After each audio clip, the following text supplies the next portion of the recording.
Firas is someone that learns constantly. See, look, like, can I grab your leg? Watch here. Watch here. When I grab a leg, let me grab your leg, okay? One thing he could do is he could spin, right? Spin.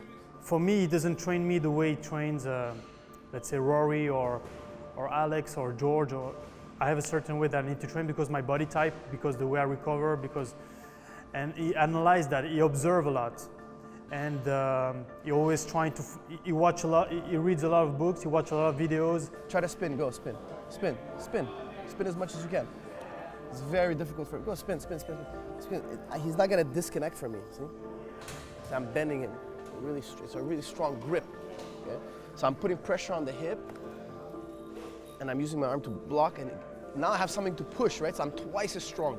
Whereas if my legs are in the air and I'm trying to wrestle his leg, I have no counter.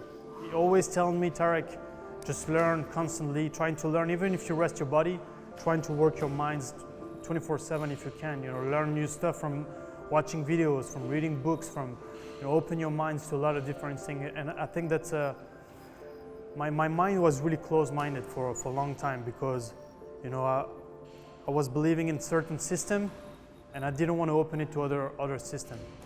And I think that it was good to a certain point, but you need to keep your mind open. And I think that's what Firas is trying to, for his fighter. I believe that's what he does. Next, guys, let's go next. Something's calling next. Next, let's go. But he's really, strict also, which is good because you need that. You need that as a fighter, as an athlete. Next. Around. We're fighting, yeah? Let's do it.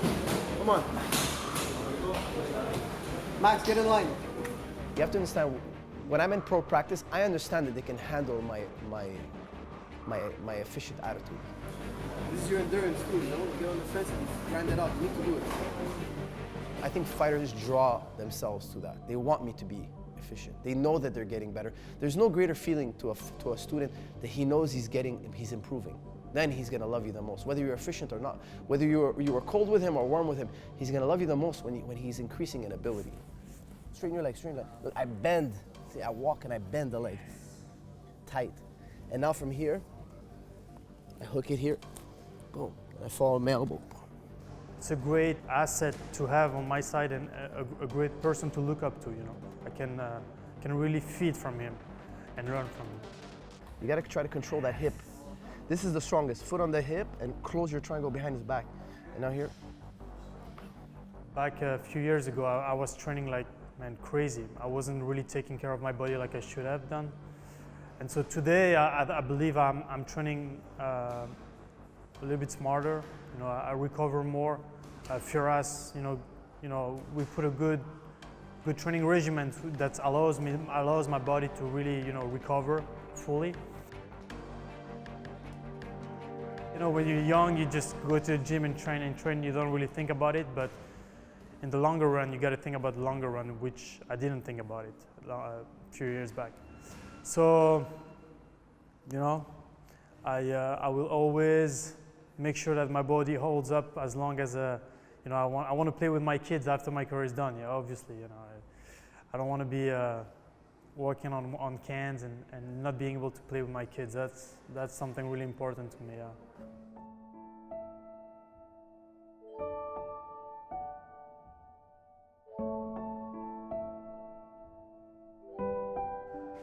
I have a boy who is 5 years old, and my daughter is she's 2. They are going to turn 6 and 3 beginning of next year. My daughter, she doesn't understand quite what I do, obviously.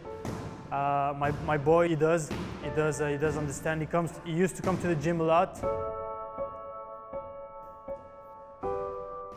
So he understands when I'm away. I explain to him that why I go, the reason that I go, and how long I'm going to be gone. So he understands. And my wife, obviously, she explained to them really well what's going on. And so, yeah, especially for my boy right now, it's tough, because we are really close and we play a lot together, so it's tough for him, but I think he understands too.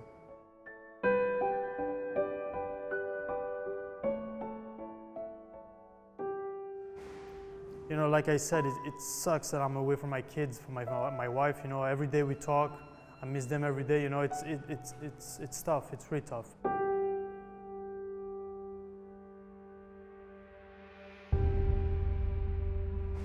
It's been 5 years that I haven't spent Christmas with my family. 5 years in a row. Because I'm always fighting in December or beginning of January. So I was always training on Christmas time, always. Never had a really Christmas evening with my kids.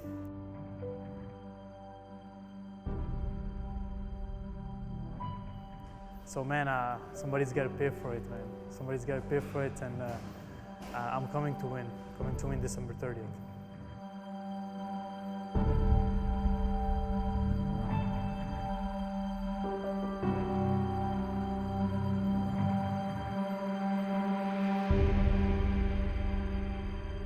Actually, I found that out on Twitter, on social media. It's actually one of my teammates who told me that oh, you're not fighting Mike Brown anymore. So I was like, what? Something is going on. So yeah, I guess I was frustrated.